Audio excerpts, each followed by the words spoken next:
Welcome to the show.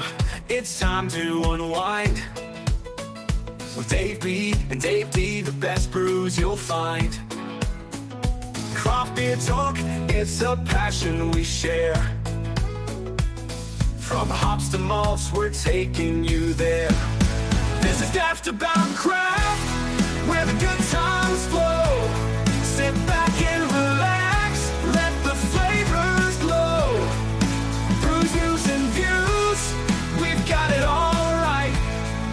Cheers to craft beer, let's raise it tonight.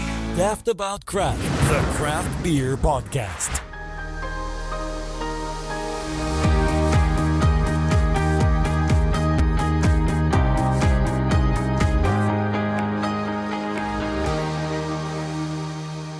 Welcome along to episode 82 of Daftaboutcraft, the craft beer podcast. You've got me, Dave D. And me, Dave B.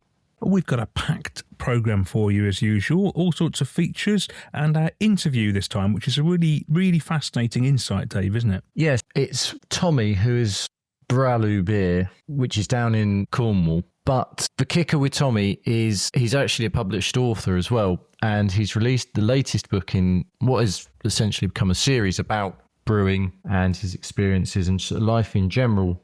He moved to France and brewed in France, and then he's come back and he's got his tap room and everything going. He's definitely a character. He was very warts and all, and the book is the same. It doesn't pull any punches as to how difficult doing all these things are, but he does it with a very good sense of humour. He is a guy who I think it's fair to say is always on the lookout for the next way to either enhance the brand or make money, essentially. And he's very open with all that. And it was a really entertaining chat. And the most important thing is with all these things, he can brew beer. Like, the beer was really good, wasn't it? And it's all a bit different as well. It is. One of the beers is blue, and I hate coloured beers usually, but it was really good, wasn't it? And they were all good. All different styles and excellently brewed. So that was fascinating. What else have we got? We got Hype or Tribe with a beer from the Patrons Project, Northern Monks Patrons Project, in collab with Moonwake from Edinburgh. So that'll be fun.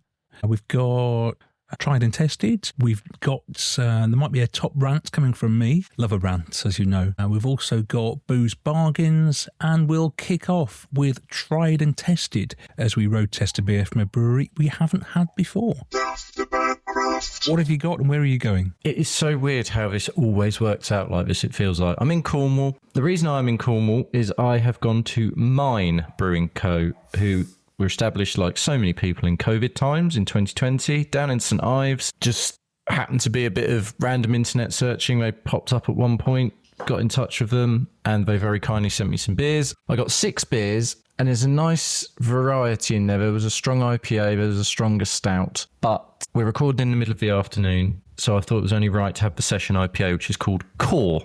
As in beer or core blimey, governor? As in core beer, because they'd have to be based in London for that kind of shenanigans. So, Simcoe Comet Amarillo. So actually, even though they say it's session, I would expect this perhaps to be a bit quite dry session beer, you know, perhaps a bit piney. 500ml bottle. That's come out kind of how I thought it would. It's quite deep orange. Definitely can see the sort of Simcoe to it. A little bit citrusy. Not hugely piney on the nose, maybe a touch marmalade, but not a lot. Yeah. But it's nice when something is spot on what you think it will be. There's a little bit of fullness at the end from the Amarillo. Comet does the bittering work, I would say, in the middle with the Simcoe.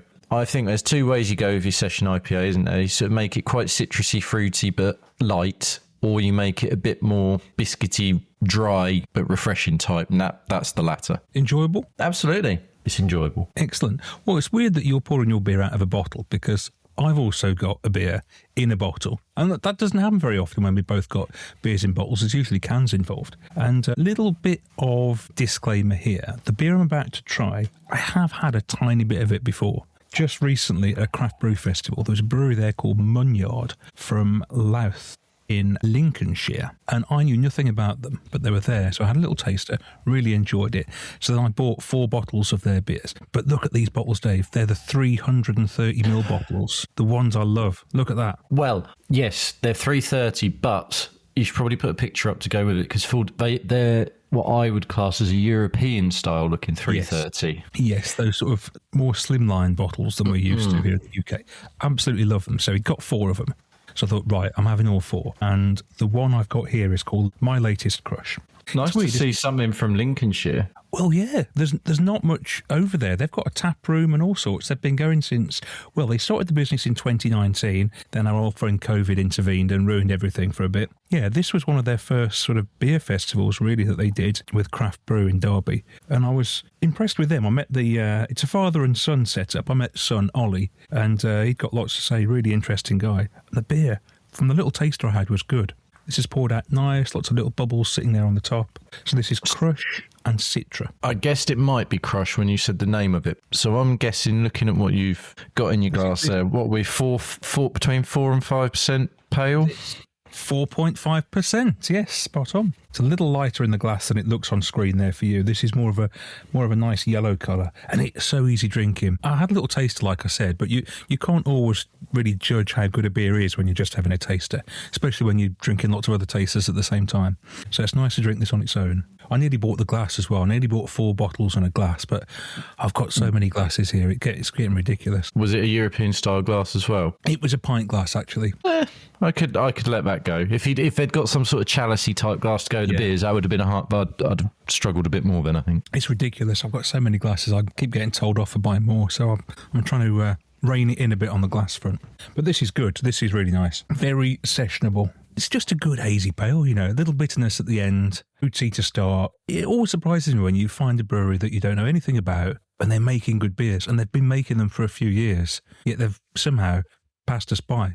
I think as well, though, probably the longer we've been doing this, times are changing. I think we're not revisiting, but we've sort of probably branched out a bit, because when we started, it was easy because it was in that boon of every other person being a bit glib was starting a brewery. So there was just loads of new breweries, loads of new cans. But then actually now it's more people who perhaps haven't moved into canning but are stuck with bottling. But it's not trad, it's still craft beer, it's just in a bottle. And we're now revisiting and finding things that way. Yeah, I think so. I'm quite taken with that. Looking forward to the others. There's a Hell's, a Pale, and I forget what the 4th one is. But anyway, yeah, so 4 bottles were £12, so £3. Wow. I don't want to put words in mine's mouth because unfortunately their web shop isn't up and running just yet on their website, but I did have a little quick hunt there and found the beer I'm drinking on another bottle shop, and it was £3.70 for the bottle there. So I'm suspecting it'll be a similar sort of price on their own shop direct. Yeah, no, that's a decent price again, isn't it? I think we're both quite pleased with our first sample of beers from Mine and from Munyard. Excellent. This is Daftaboutcraft, the craft beer podcast. Daftaboutcraft, you're tuned to your favorite beer podcast. Okay, it's time for a little rant, and maybe this is just something that bugs me, maybe it bugs other people, but my rant this time is breweries celebrating birthdays. Nobody cares. What do you think, Dave? I'll go into my reasoning, but nobody cares. I don't hate it because it's an achievement, as we find with the podcast increasingly at the moment, to keep going year to year without being too doom and gloom. So I get wanting to celebrate another year of your business and recognising it with a milestone beer or something. What I don't like, and I get it though, is using it as an opportunity to chuck out 3 or 4 collab beers with some people, which could have just been a normal beer. That irritates me. If you're going to celebrate it, make the beer worthy of the occasion. And some people do, not all, but some do. Yeah, that's a very measured response, that is. I'm not having to go at breweries for wanting to celebrate their achievement of still being in business, because I know how tough it is.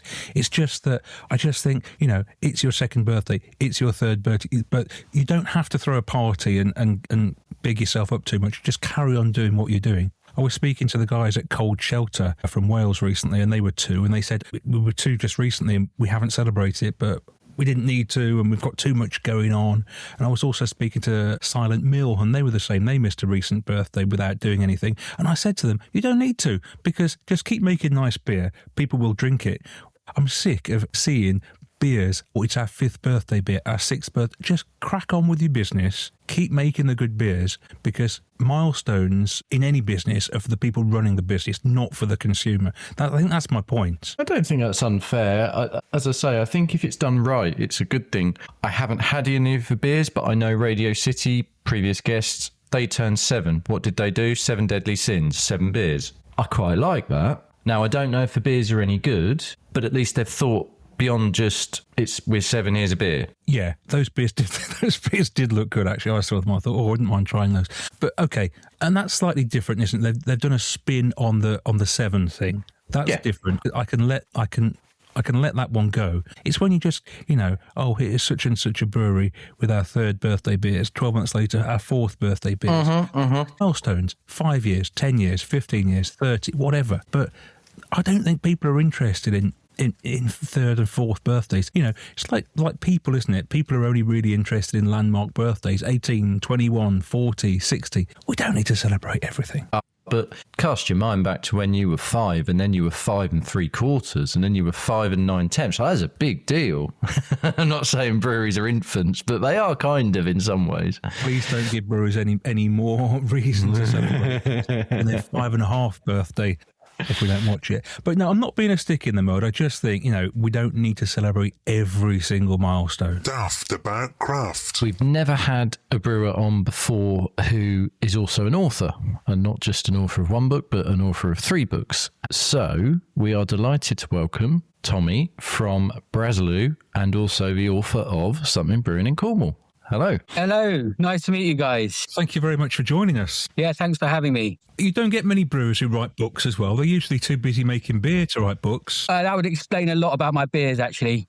It is a struggle. This last book I written, Something Brewing in Cornwall, was like pulling teeth, because I was just establishing the brewery back over here in Cornwall, and so trying to build up a brewery and write a book was absolutely was a nightmare. So I was getting up at sort of 5 o'clock in the morning, trying to do an hour here, writing for an hour while it was on boil, or it was during the mash, and wherever I could, I was writing bits and bobs. So you've learned a lot about time management as well while doing all this. You'd think so. You'd think so. That is not my strong point, but yeah, I mean, I think you learn ways to just get things done. You also know how much time you can waste when you aren't pressed and you don't have this sort of pressure on you. We'll get into it, I guess, in specifics a bit, but you mentioned there about finding bits and bobs of time to do the book.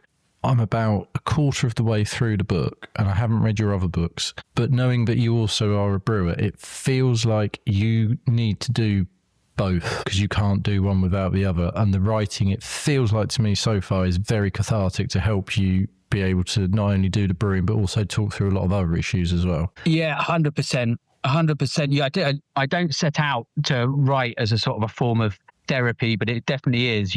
When you write, it's something about it being reflected back at you. When you write something down, that you understand things that perhaps you missed in the moment, and it's very enlightening and, as you say, cathartic.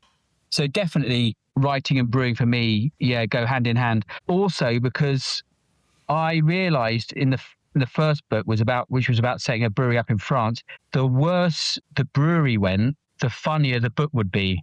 So it was like a sort of insurance policy against the brewery. So in many ways, it's actually very clever writing a book. Unless you're very good at brewing, in which case the book would probably be incredibly boring. Yeah, spoiler alert, my book is quite funny. So the brewing is not going that well. For anybody that's seen you on social media, they will have got a sense of how funny you are, because you've always got a story.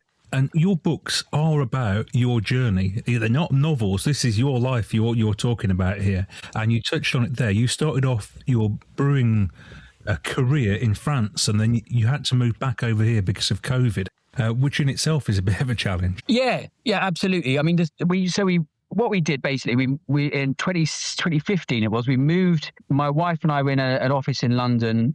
I sort of underpaid, overworked, couldn't afford, anything but the smallest flat. I think we lived in a little flat with no garden, no balcony, 1 bedroom.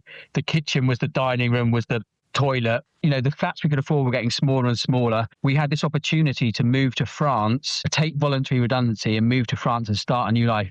So that's what we did. So I moved out there, got out there, realised I had nothing to do, and after a disastrous career gardening for second homes, lasted about 6 months. And I mean, I destroyed, swathes of sort of hyacinths and rose bushes. I destroyed everything. I cut down everything I wasn't supposed to cut down and left all the stuff that I should be cutting down. But so after that, I decided to start brewing. Got a little grain father. Just brewing on that really for fun at the start. Started selling a few beers down at the local market.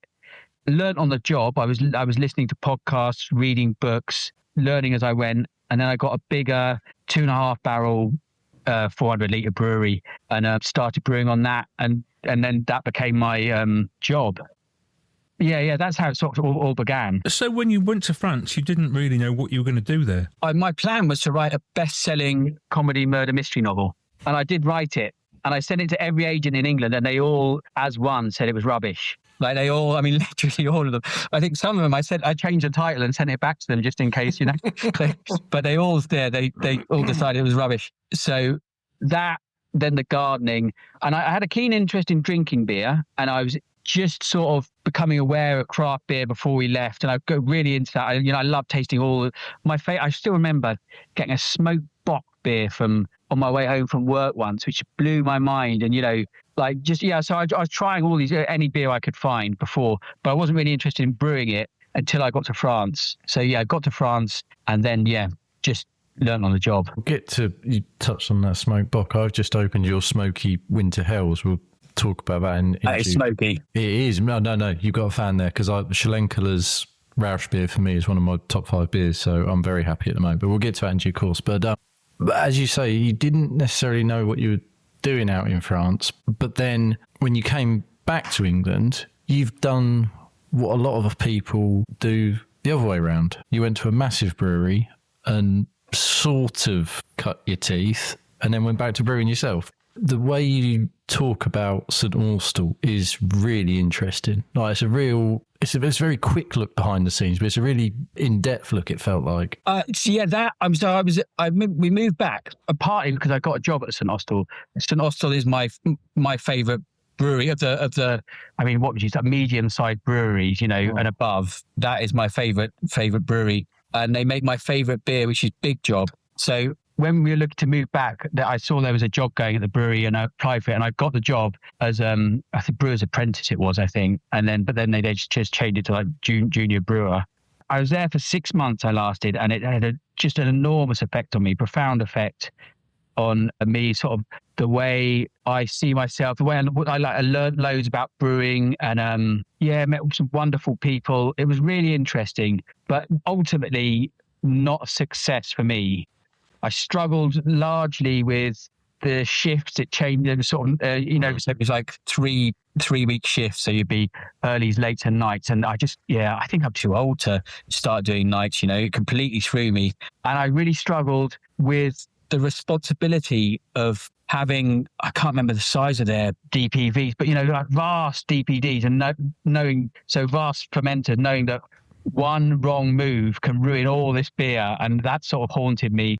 And I really struggled as well with going from having my own brewery to working for somebody else, which is I think it's a quite hard thing to do if you've had your own brewery, and you've got the power to change your fortunes and everything. And then suddenly you're I mean, I was a junior brewer, so quite rightly didn't have, and everyone there knew more. I mean, the cleaners knew more than me about beer there. It was quite funny. I arrived thinking, I'm going to revolutionize the St Austell, and it soon became apparent that I knew nothing about beer, like compared to these guys. So ultimately it wasn't a success in terms of career, but I just love that brewery. I love it. I love the people there. I still got friends there. Even though I realized in the book, I think it probably comes across as quite a dark place, but I think really any failings at St Austell were on my part. I just couldn't quite do it. It does come across a bit dark, but as you say, I think you're brutally honest with what you've said there. You're more brutally honest in print with what you would call your failings. You talk about losing one of the people you work with, Simon's trust, a couple of times, and how you've messed things up. And I think it takes a lot for someone who is as you say, you're a brewer. You could have gone in there and just been like, well, I know all this, it's fine. But you sort of suddenly came in and thought, I don't know all this, but you are very honest about it, and it's quite refreshing to read and think about when you're reading it as well. I think I am honest. I'm self-aware, And so, I always think you should look at yourself first before you look to attribute the blame to anybody else. And I think certainly with Simon, he was a very funny man, Simon. And I really, really loved him. And I think actually, I don't know to this day whether I did lose his trust or not. So I think in my head he never said that.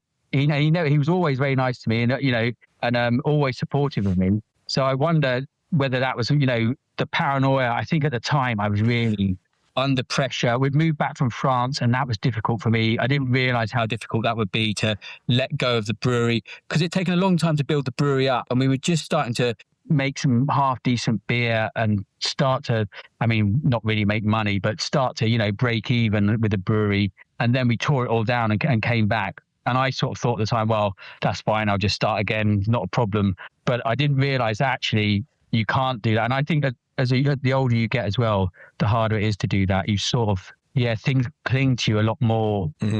So I found when we moved back, it was a struggle really. And so then going to the brewery at St. Austell and it not working out, I think I was in quite a strange state psychologically. So with the losing the trust and stuff, I don't even know. He may say, you did, but he probably wouldn't. He'd probably say that he thought I was fine. And it was actually in my head that I was so worried about everything and getting things wrong and not fitting in. And, I struggled to fit in really with the other guys. Even though I've got friends there, I just didn't really fit in the group so much. And again, the same as you're quite honest about feeling like you didn't do very well. You're very honest about talking about the mental side of things. As I say, I haven't finished the book yet, but if that carries on, it feels like you're opening potentially quite a lot of discussions that possibly need to be had because brewing is a pretty lonely job, especially when you're in a small doing it yourself type setup, which is often what we talk to, the one man band who is doing every job from brewing the beer to packaging the beer to fulfilling the orders. Yeah, we speak to a lot of people, don't we, Dave? And they're tiny breweries, a lot of them, and they're spending a lot of time on their own, basically sitting in a room with loads of liquid. It's a pretty solitary life, isn't it? It is, and it's increasingly difficult. So the pressure you're under. The book does it's quite funny. I told the publishers that I was writing I think the second book's a little bit a bit tricky. So I said, right, the third book, I'm just going to make it lighthearted and funny. I'm going to concentrate on what I know best, which is funny. And so I sort of said this is, and they said, they read it and they had to change all the blurb to, what was it? Deeply introspective and, and painfully honest and all this. And I was like, I didn't realize I'd written that. But I think the nature of brewing at the moment on your own, trying to figure everything out on your own, from doing the accounts to packaging to just trying to make good beer and then to try and market it, to try and tell people you exist is really hard and harder and harder. The pressure, I think, to try and make a brewery a success is immense. So as you say, on your own. There were times in France when it was going bad where I would just go and sit in the brewery. I wouldn't brew. I remember there was a period where the beer, I think we got an infection in the heat exchange and the beer was coming out sour. I didn't know enough to fix it. Because I didn't know a great deal then. I was winging it really. And I'd just go and sit in the brewery and sort of, cry and, wonder what I was going to do. We got through it. And I haven't done that since I got back to the UK. So maybe things are getting better. I don't know. But it's a lonely job if you're on your own and there's no one to help out. You're under enormous pressure if it's not going well. It's not a nice segue into it, but I did mention earlier I'd opened your smoky lager, and later on when I was doing a bit of skimming, I see you can actually very open. The recipes for your beers are at the start of chapters, and which is very interesting, and we'll get to that as well. But I wanted to say so. One, how's the brewery going now? You're here, and two, what is a Brazalou beer then? Because you've very kindly sent us a couple we can talk about, but now you're up and running back here. What do people get from one of your beers? So really, my big thing about beer is it should taste of beer. I don't make stouts, and I'm not knocking this because I've had some beautiful stouts, pastry stouts and things, or heavily flavoured beers. I don't like beers with fruit juice in really and things like that. So I make beers with ingredients that I think improve them or add a different dimension to them, but fundamentally they taste of beer. I make a saffron lager which is very, very subtle hint of saffron. I make a Christmas pudding stout where I chuck 12 Christmas puddings into the boil. Before we go any further, do you actually do that? The real Christmas puddings go into it? Yes, yeah. We tried to set them on fire this year, but we couldn't do it. I've got footage of it. Yeah, yeah. So chuck them in, but I mean, it's not a good way of doing it. They don't really add much flavour.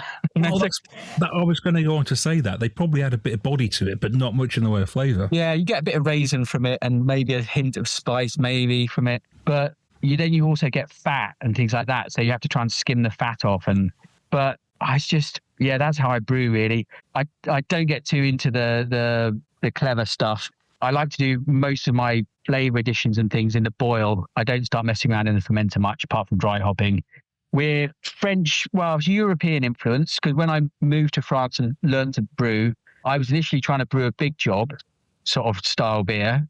I don't know. Yeah, I should explain Big Job for anyone that hasn't had it. It's a 7.2% double IPA that St. Austell make, and they use I can't remember the name of the enzyme, but they dry the beer out once it's finished, so it's just really dry, really hoppy, beautiful beer.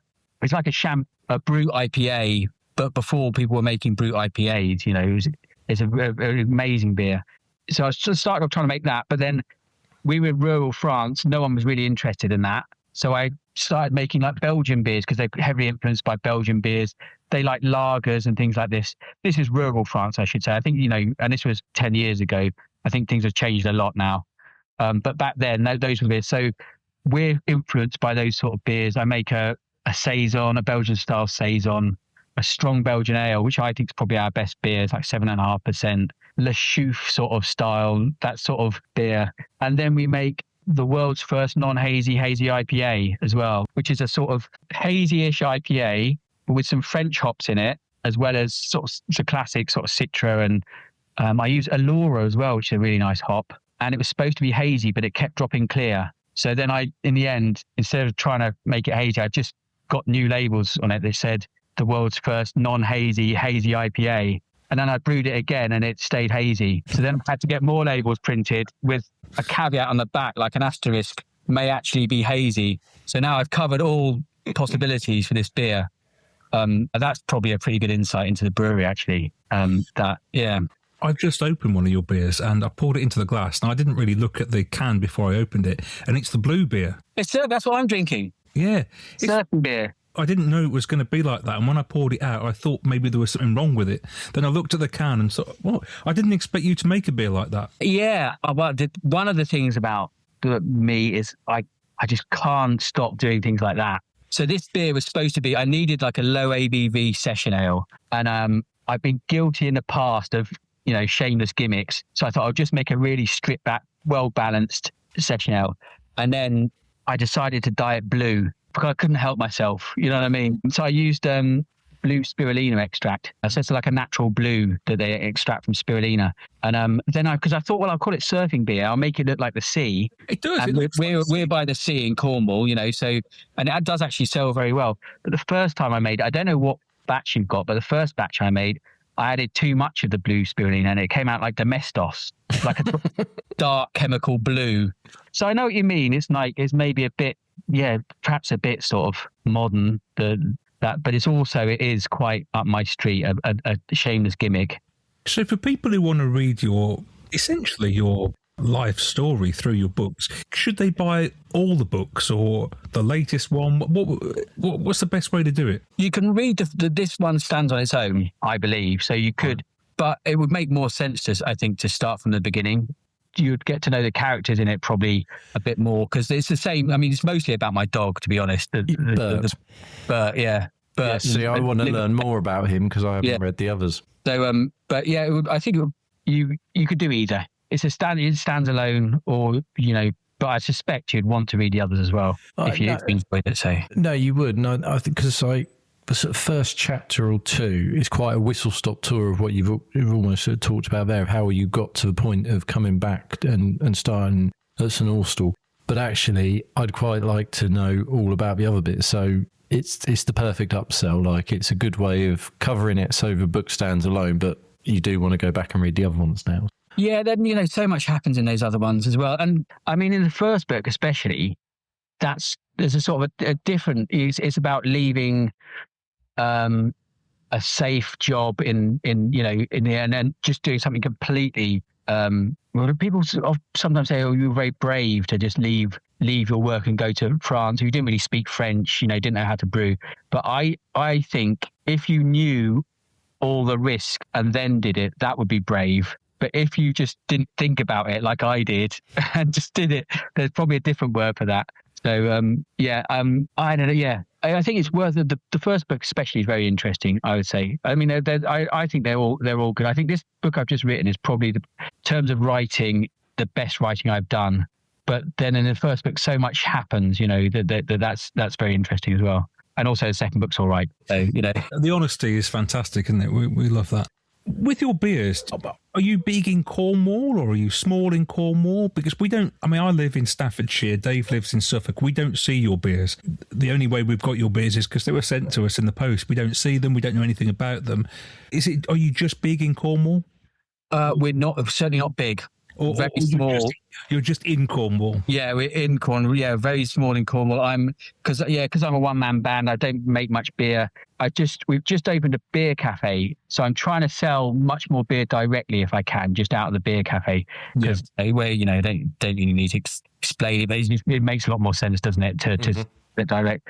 But yeah, it's a really good scene in Cornwall. We've got some great breweries. You've got Verdant, who everyone knows about, and they're fantastic because they really shine a light on Cornwall. But we've got St Ives Brewery. Blunt Rock is an amazing brewery, and they're just going from strength to strength. Yeah, they're a brilliant brewery. But then we've also got Mason Brewing down in Truro, fantastic. Yeah. Howell Brewery up in Bude.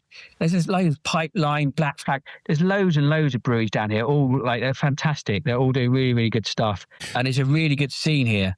Do you feel that Cornwall gets a bit forgotten sometimes in the beer world? Because obviously we all know about Verdant, but all those others you've just listed, we've had some of those on the podcast. I think people don't know much about them. And the same as yourself, people don't know about you. It's a crowded market, isn't it, at the moment? It's so hard to get your head above the parapet because, I see there are breweries doing fantastic things down here, as there are all over the country. There's so many breweries, less and less, unfortunately, at the moment, but still, hundreds of breweries. So it's very difficult, I suppose, to get your name out. But in Cornwall, there's a real scene now. There's new breweries opening up all the time. So I'd like to feel like we're bucking the trend a bit, but I don't know if that's true. I got to pick you up on your cans. I love your cans. First of all, they're 330 mils, and you don't see that many 330s around. But the branding as well, I love that. It's very European. Yeah, and very classy as well. So I designed this, that's a humble brag. Before I left France, I was a second-rate graphic designer. That wasn't my official job title, but that was generally accepted as what I was. I wasn't any good, really. But this is the best design I've done. I think it's because I really cared about it and I love beer, so I really put some effort in. And the thinking behind it is it was inspired by the gold lettering on French bistro windows. So that's really where the logo comes from. It's gold foil lettering across there. Just looking at a lot of craft beer cans are very modern sort of graffiti or geometric designs. I don't really make those sort of beers anyway, and so I'll try and go much I don't want to say refined because that makes me sound like a twat, you know what I mean, but it does look refined though. A muted, reserved, I think is the word, reserved can. A 330s, because where we were in France, people generally drank little half pints, so I sort of think like smaller measures of beer is what suits our brewery. I like them as well. I like the feel of them 330s. I don't think they exist over here now, but there was a French bistro chain, wasn't there? They were a high street one, and they had the gold lettering around there. Yeah, God, what they did, the steak and chips? Was it those ones? Yeah, I think so. Café Rouge, wasn't it? Thank you. Café Rouge. Yeah. See, I could see those beers. Yes. Hopefully, you take it as a compliment in a Café Rouge over here. It all fits into that. So yeah, you've nailed the brief on that. So. Funny enough, I'm sending it's a very small amount of beer, but for me, it's quite a lot of beer. Is 2 high-end Indian restaurants. It's our saffron beer. We send a load to Akta Islam's restaurant in Birmingham. It's a 2-star Michelin restaurant. Ofim, it's called. Oh, yeah. They buy a load of it because I think it probably fits the image fits, and it's just, saffron beer I think goes quite well with a curry. And we just started selling a load to their new restaurant down in Borough in London as well. So yeah, it's weird. You find your niches for your beers. We're not a straightforward brewery. We sell a little bit to bottle shops, don't really sell anything to pubs. And so I've got to ask you the obvious question. Are you now making money out of it? barely. It's grim. We just opened this beer cafe, and I think that is going to change our fortunes. But it's been very difficult. I could sit here and say that we're going from strength to strength, but we're surviving. That's what we're doing. So are you going to be relying on the tourist market throughout the summer? Yes. Yeah, where we are, it's very, very much like that. You've got to make your money in the summer, and you've got to hope that you've made enough to get through winter. So when you start up, that's very difficult. You've got to build your business and build to the point where you're making enough. And I mean, we sell up country as well. So like I say, we sell to these restaurants and things, and that we plan to do more of to insulate ourselves from the winter when there isn't a tourist trade. But that's absolutely what it is like down here, which is sort of blessing and a curse, as I say, because summer it's rammed, but then in the winter you look at these big cities that have just got resident populations and they can carry on selling as they did it before, whereas here it's very difficult in the winter. Have you got anything else up your sleeve for winters? Obviously, you're writing books, you're making beer. Have you got any other strings to your bow that you're thinking about exploring? My last big plan was an indoor pétanque table. Do you know pétanque? They get the ball, French ball. So you throw. I got my next door neighbours who are antiques restorers in the winter. Obviously, you can't play it outside, so got them to build me a little table. I got these miniature balls, and we just put gravel on this table. It's like a big, tray table. It looked beautiful. I got like gold lettering on the side and everything, and I thought that would attract people from miles around to come and see the indoor pétanque. I put floodlights on it, and I thought people would flock to see it. And I'd be able to charge an entrance fee like the Elephant Man or something. And we'd hold these prestigious tournaments, and we'd have to build a grandstand around it. And it didn't turn out like that. Turns out that's not what people were looking for in winter. So I haven't actually got a new plan, really, other than selling more to restaurants and things. The reason I ask that is because you strike me as the sort of person that's always got an idea, a new idea, something else they want to have a go at. I've got a lot of ideas. I'm writing a murder mystery at the moment. That's my next book. Merchandise. I had a plan. This is my ultimate goal, is to become a beer neutral brewery, so that we start making more and more merchandise, less and less beer, to the point where we actually stop making beer altogether and we just sell merchandise and nobody realizes, so that's just transition into the merch. So that's my ultimate goal. So I'm looking at merchandise a lot. My favorite bit of merchandise is the lager slider. The slides you wear around the pool. It just says lager slider by Braloubière on it on the top. And I think that's really handsome, but it hasn't sold well. It's not sold well. But I might get a few more of them now we've got the beer cafe. Seeing as we're by the coast, I feel like people might buy them. With the cafe, they'd be all over that. Like beach, what do you call it? The beach chairs and things like that. I would have a pair of Ray-Ban style ones that have got the gold lettering of Bralou on one side. You can have that for free. Yeah, chairs is good. Sunglasses, not good for winter, but I love a bit of that sort of thing. The beer cafe, though, I'm so proud of it. It's beautiful. It's like a really nice old French beer cafe. The same guys, the next door neighbours who are antiques restorers, I plied them with beer basically for about a year, and they built me this beautiful old bar. And it's like walking into like an old Parisian bistro in the 1980s. Got like Coke in glass bottles and all this sort of thing. Are you doing food in there as well? Charcuterie. We don't have a kitchen, so lovely. It just makes it easier to you can provide a sort of solid meal without having a kitchen with charcuterie. Yeah. So I've got a question for you, Ben. Would you rather get a book that is an acclaimed international #1 bestseller, and that is the thing that you are then world's your oyster, you can do what you like, or do you brew the next or the comparable big job, the Sierra Nevada Pale, and that is the beer suddenly everybody wants? Brew the beer, I reckon. I think books are quite exposing, really. The sort of books I write, you write them and then you think, God, have I actually just sent that out into the world? So you write your book, and at the end of it, do you think I've laid myself a bit bare there. I've told everybody everything about myself.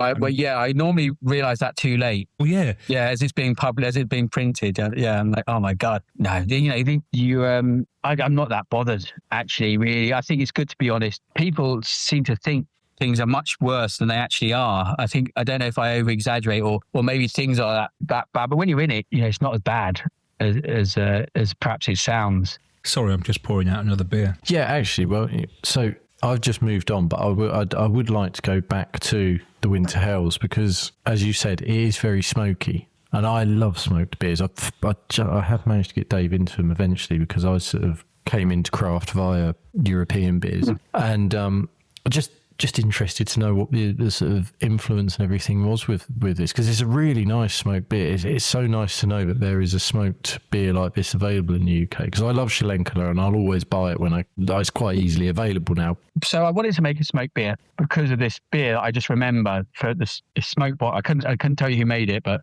I probably drank it about 2009 or something. I think I probably drank it. But I've remembered it. I loved it. I really enjoyed it. So I've been looking to make a smoked beer. And then there was a barbecue restaurant opening up and they wanted a beer. So I went very literal and was like, right, okay, well, we'll make you a smoked beer then. And so that's why I made it. And so then I asked Mike Mason from Mason Brewing. I said, I was asking around if anyone had got any smoked malt. He had, because he had made a smoked stout, I think. So we had a long discussion about how much of this smoked beechwood malt I should put into the lager, and based on what he had used. And we decided that seeing as a lager, maybe 3-4%, we thought maybe. And I got back and I just chucked in like 12%. And I can't tell you why, but that's what I did. Don't know what was going on in my life at that moment, but I'm glad I did, because it's got a real smoke to it. I think it's really addictive. I've had people just say they can't drink it. They're not into it because it's smoky. But I love it. I think it's great. I drink can after can. I get the addictive part of it. I think some people think of it and they think, they don't think smoky barbecue. They think smoky bonfire or something and think it should be an autumn beer. And I know you've put on it winter, but we're just coming out the other side of a heat wave. I'd drink loads of that, even in that weather. Well, I don't know if I say it on the package, but I think part of my marketing of it is not to be confused with my summer barbecue lager, which is a smoked lager. So basically, I'm just going to get new labels and put them over the top of it for summer. Drink it, yeah. Works both ways, isn't it? 100%. The one I just opened was your Red-ish IPA, and would not be a style I'd go for, as you know, Dave. If it's there, I'll have it. But goodness me, that is awesome. Thank you. Yeah, that's another first for Bralu Bière, that Red-ish IPA. Absolutely wasn't supposed to be a red IPA that didn't turn out very red. So I'm claiming a new style, Red-ish IPA. You take it. I tell you what, I don't put rye in it. I don't like rye in a beer. I don't know if that's controversial, but I don't like it. I think it makes it thin. And so, yeah, I know a lot of red IPAs have rye in, and I don't add rye. I just got a fair bit of crystal in it. It's got Red X. I use quite a lot of Red X malt, which is it's probably a fancy name for Vienna or something. I don't know. It's probably remarketed. I've never really looked into it that much, but I use quite a lot of that. I quite like rye in a beer, but I didn't. We split the beers up, so I got the Christmas pudding stout, which I'm not having tonight. The lager, which you're not indulging in Christmas pudding on one of the hottest days of the year, Dave. But I have got the Burger Gold, and I'm halfway through that. That is my favourite. Yeah, I had an issue. Always have issues with head retention. You know how it's sort of crucial for Belgian beer to have really good head retention. I never get good head retention, and I think it's because I brew it quite basically, single step mash. I don't do probably the stuff you should do with it. But apart from that, I think it's a magic beer. Yeah. It's really fascinating to listen to you talk about how you make your beers, because you're not over-egging the pudding in your knowledge. You're very honest with what you know or don't know. But the beers taste great, don't they, Dave? They do. I think it sounds really basic. I think the impression I get is you think, right, I want to brew a beer like this, so it tastes like this, and I'm going to do that. And that seems to sort of be the end of the process. And however you get there is however you get there. As long as it gets to what you wanted in your mind's eye to taste like, that's what you're happy with. No matter if you've bastardized some things along the way, or if you've not done what, everyone says you should do, and you should do this ratio, and you just go, no, I'll do this ratio because it tastes like how I wanted it to taste. Then that's what happens. Is that fair? That's absolutely fair. I would never claim to be a master brewer or anything like that. I've got enough knowledge to make the beers I want and to generally get them out fairly consistently. I'd say I've got a good palate. I think I know what a good beer tastes like, and I think you can have all the knowledge in the world, have degrees in beer and all this, but if you don't know what a good beer tastes like, you'll never make a really good beer.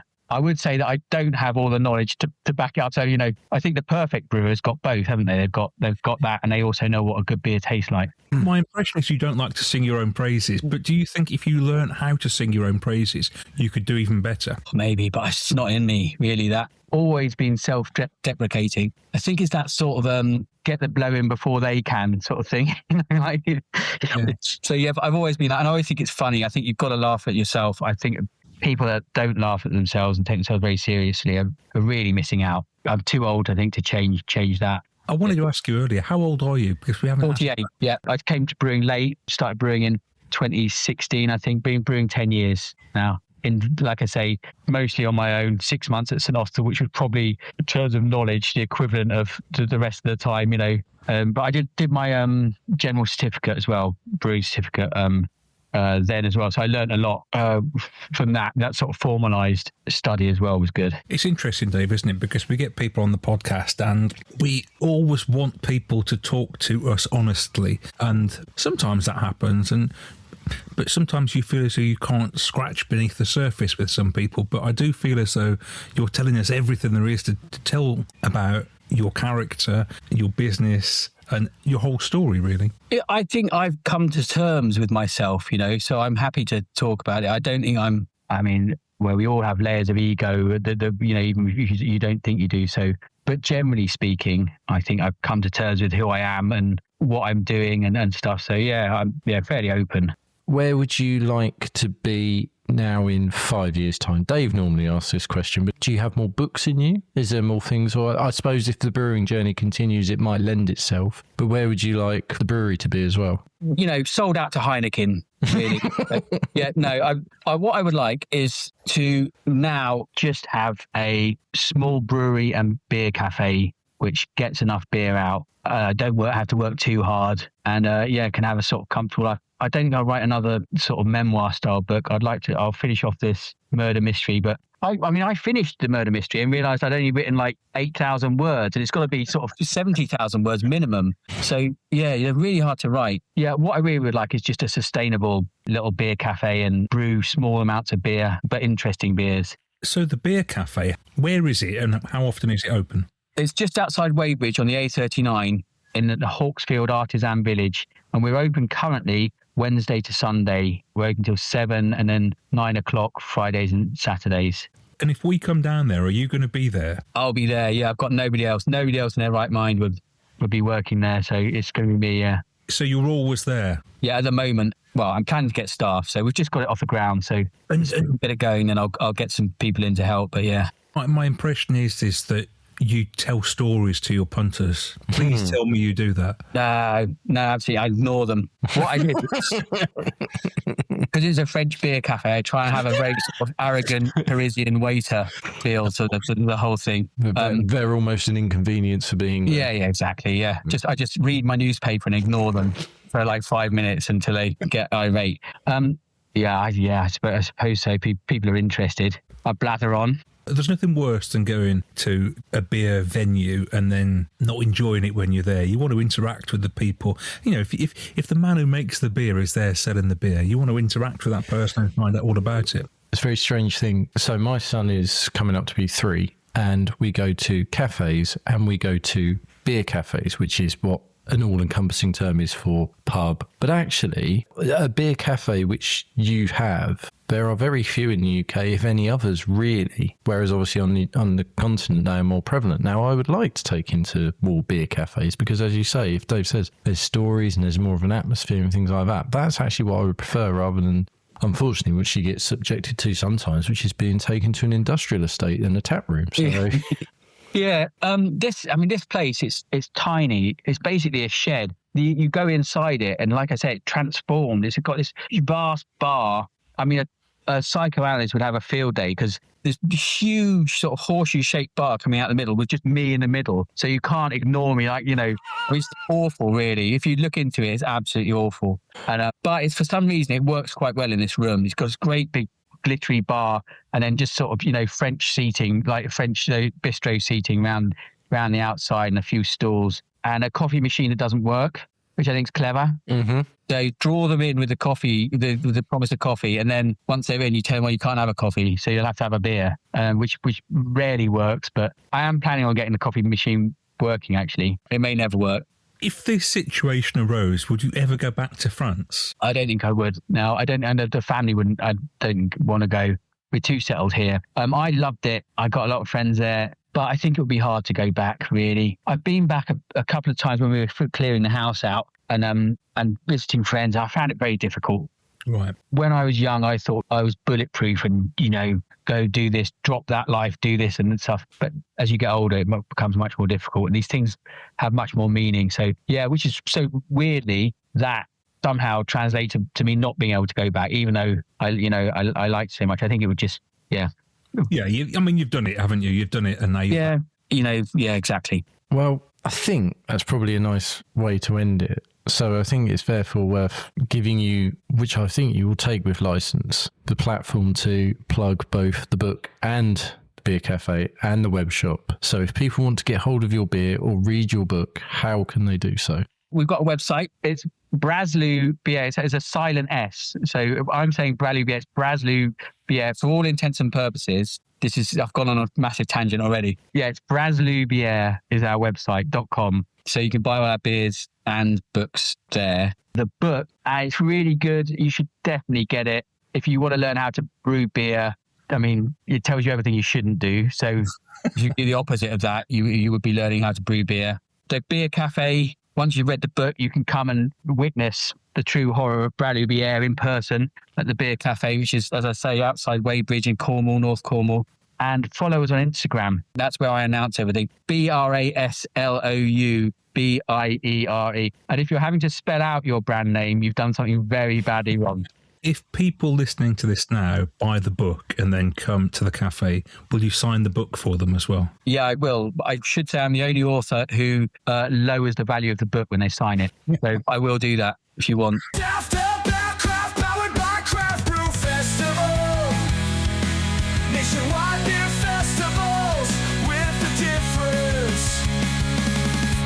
It is time for Booze Bargains. What have you got? Well, probably a bit of pulling of hair and gnashing of teeth, but I am having to go to a couple of major supermarkets just because Augustina is in a couple of major supermarkets in 4 for 3 and whatnot. Well, this supermarket in question has added a couple of more beers to their list. So you can now get Einger's Hells, you can get Tegensir, which is a class beer. And that's also available in Marks and Sparks as well as another place. And what else was there? There was Erdinger's Hells, Fru Kolsch. So basically some really classy fridge fillers from Germany you can now get for essentially, you can get 4 of them for about $2.50 each essentially. My booze bargain is from Leicestershire's Round Corn Brewing. And I was looking on their website, and you can get 12 cans from them for £29.50. Sign up to their mailing list, you can get a further 10% off.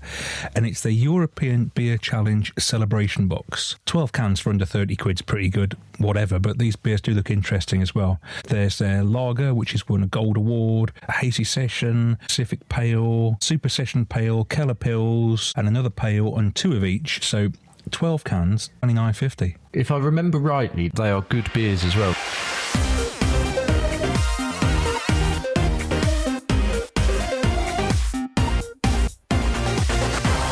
What have you been enjoying drinking recently, Dave? Because it's time for Tried and Tested, where we reveal our favourite beer since we last spoke to you. Definitely had some nice beers since we last spoke, and there's 2 that I'd like to discuss. One is from my previous brew to me from the last episode, 3 Locks, and that is called Indulgence, which is their stout. I know you've had this as well. I'm with you. When I went to their tap room, they couldn't wait to give me a little sample of it, and it was so good. And with good reason. Now, it's a stout. It's a chocolate stout, 3.4%, which is interesting because you think, gosh, it might be a bit wishy-washy. It's not. It's so nice and chocolatey and really full, but at the same time, it's light. Like it's in a 330. I could have had loads of that.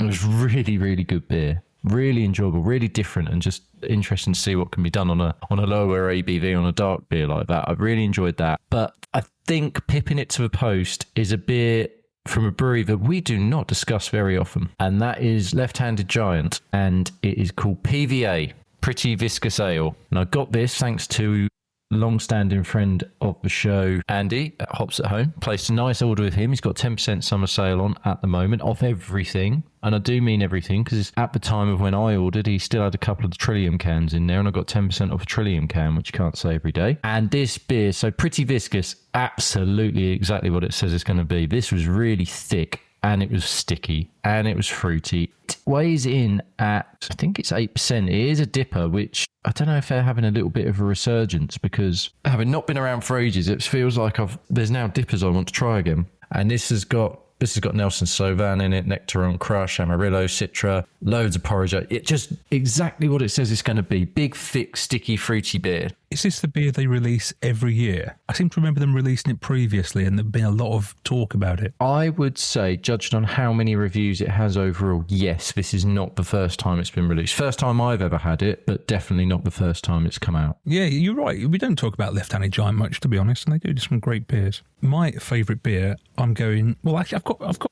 two beers I've really enjoyed recently. One of them, I hate to say this, Dave, but you might be right, to mild. This is Champion from Hobson's, a recent guest on the podcast, and they sell this on keg Nitro Mild. It's 3.4%. It's so good. How you can cram that much flavour into something that's only 3 and a bit percent, a bit like with the one you were talking about there from Three Locks. It's amazing, isn't it? It's such an impressive beer. I say a lot, I don't like all these beers that are just brown water, tasteless brown water. One time I would have put mild into that category because there's a lot of bad milds out there, but this is so good. So good. Yeah, you're right. There's a lot of average milds for sure, but I think getting you to do those boxcar ones with me a couple of years, 2-3 years ago, that turned the tide for you, and you saw what could be done with a mild. And actually, when it's done properly, they're class. But yes, there is a lot of. But you can say the same with pales. There's an awful lot of average pales out there, which should just pales. True enough. Top of the charts for me this time, though, I'm going to Ukraine, and this is from Varvar Brewery, who we know have got a great reputation. Don't see so many of those beers around now, but there's an importer who's bringing them over called Balaika, and he has been showcasing their beers at various events around the UK, and I had a beer called Hayfield, which was a farmhouse ale. And from the very first mouthful, in fact, before it even got in my mouth, I thought, I'm going to love this. It smells amazing. It smells like a farmhouse ale should. You know, there's hay there, there's tartness there, there's barrel aging there. It was just awesome. 8%, aged in barrels that had previously held red wine, and it was so good. You forget there's so many sort of sours around these days that are like Toy Town sours. I think this is, to my mind, as someone who doesn't drink sours, what you just described them there as now, I think is spot on, because I think they're now ludicrous largely. Yeah. But a farmhouse ale, a saison, a grisette, they can be still very, very interesting, but still actually quite tart. Yeah, a lot of acidity in there, a lot of tartness. It's not one you're going to gulp down quickly, but it was really good. And a real masterclass in how those sort of farmhouse ales can be superb. And that's called Hayfield from Varvar, if you see any. And look them up, Balaika, Belikeer. And now it's time for Hype or Tripe. Do you remember, Dave, when the Patrons Project from Northern Monk was all the rage? People were going mental for the Patrons Project. Even I joined up and I had the beers come each month, pay 40 odd quid. And then all of a sudden, the hype stopped. You didn't hear much about Patrons Project anymore. And to be honest, I didn't even know it was still running. But it is, and we've got a beer from them in conjunction with Moonwake from Leith in Edinburgh. And we're asking the question, is it hype or tripe?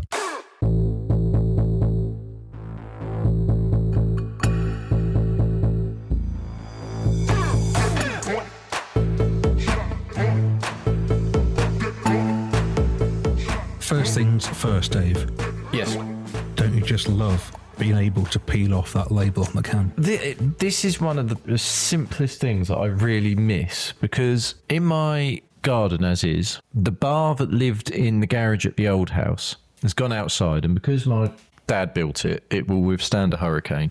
And it's actually taken anything the British weather can handle quite merrily. And on it are various stickers. And I can see, just looking out the corner of my eye now, 1, 2, 3, 4, 5, 6, 7 Patrons Project beers on there, the labels, which just gives you a brief idea of how much I loved the beers when they were in their pomp. And there's a fridge, which unfortunately is knackered. So if anyone's on here is listening and knows of someone or anywhere to get a good beer fridge from for a good price, do let me know, because I really need one. And I tried to get one online and someone tried to nick my card details. I had to get a new credit card and a new debit card because I tried to get it twice because I was that keen for it. So if anyone knows of some good beer fridges, please let me know. But anyway, I'm off course. But that fridge has loads of Patrons Project labels on as well. Some of those beers were when I was first getting into craft, and I still really remember them as being so good and so different. Yeah. The whole thing is they have bespoke artwork for all these beers, and you can peel the label off and stick it on your wall or your beer fridge and whatever, and you've got a permanent reminder. Yeah, I've just peeled it off. It looks nice. It's a sort of a landscape of Edinburgh. It's incredible. The beer was actually brewed at Northern Monk, though, we should say, not at Moonway, done in collab with each other, and it is a salted juniper IPA. So I'm thinking some sort of mashup between a goes and a gin and an IPA. I don't know where that's going to what that's going to taste like. We'll find out. Well, Vinny from Moonwake will talk us through it in greater detail, but the whole reason that we have this beer is I was idly looking and I saw it and I thought, Patrons Project with an actually interesting, exciting beer. Haven't seen that in years because, as sort of alluded to there's plenty of them I remember. And the other thing, as well as the peelable cans and the artwork, is the beers were always a bit out there. It wasn't just a stock 6% pale. Unfortunately, it felt like that's where it ended up going. And yeah, the artwork didn't drop off, but the beers themselves were very nondescript and largely much of a muchness. Now, people might say, oh, you missed this, this and this. Fine. But as someone who was on it, and as you were as well, because you had the box, it did feel like that's what happened. It went from being a very exciting event to being a very non-event. There's Facebook groups talking about what beers are in each new Patrons Project box, and people used to get very excited about it. I don't see that so much now. All I know is that I went from being super excited to then getting sort of cans of variations of Faith every month, which, as much as I like Faith, and we've talked about that on the podcast before, I don't want that in a Patrons box. Anyway, we've both poured out the beer. Looks lovely in the glass. Lovely head on there. Lots of tight bubbles. Smells good. What's it taste like? I think the thing to say, actually, just while you're tasting it, the smell is good. It's very citrusy, but it's sharp. There's a bit of a gin type smell to it as well, which is what you'd kind of hope. There's definitely a gin type taste to it. That juniper there is, there's a lot of that there. That's really interesting. What are you getting from it? I think I'm just about getting a bit of salt, but I wouldn't necessarily want it to be too salty, but it just kicks in right near the back. So then I want to go back, which is what he said would happen. I think you might be right. If I'm getting any salt, it is at the back end. The trouble is, I've been told it's so salted, and now I'm thinking goes and it's not a goes. It isn't a goes. It doesn't pretend to be a goes. But once I've seen that word, I've got an idea in my head of what I want it to taste like. It's a very nice IPA. The back end of it is also quite dry as well, which makes you get back again and again and again. If you said to me, what is that? Could I tell you it was a salted juniper IPA?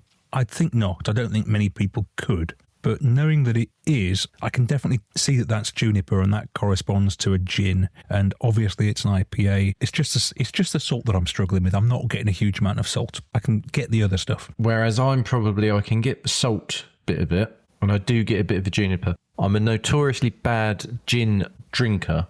I don't drink gin. All of them smell the same to me. It's one of those, wife loves gin. She can pick out when it says what it's going to be. She can taste it. I can't. I don't get that particularly. I very much fall in the, you get people who go, oh, beer tastes like beer. Gin tastes like gin to me. Dave, you heathen. I have my spirits. I love my rum, but yeah, I don't necessarily get gin. I like this beer. I'm with you though. I think, and to be honest, I think this is kind of what we said at the start of the conversation about this. If it was on tap somewhere, you'd try it because you want to try a salted juniper IPA, and then you'd think, oh, what do I get? But isn't that kind of the point, that it's reeled you in to try it? And some people might get more of one bit than they'll get of the other bit, like we're getting. You don't necessarily need to have it all there. What I like is it feels like some thought has gone into this, and actually tried to brew something a bit different rather than just, chuck a beer out there. Yeah, here's a 5%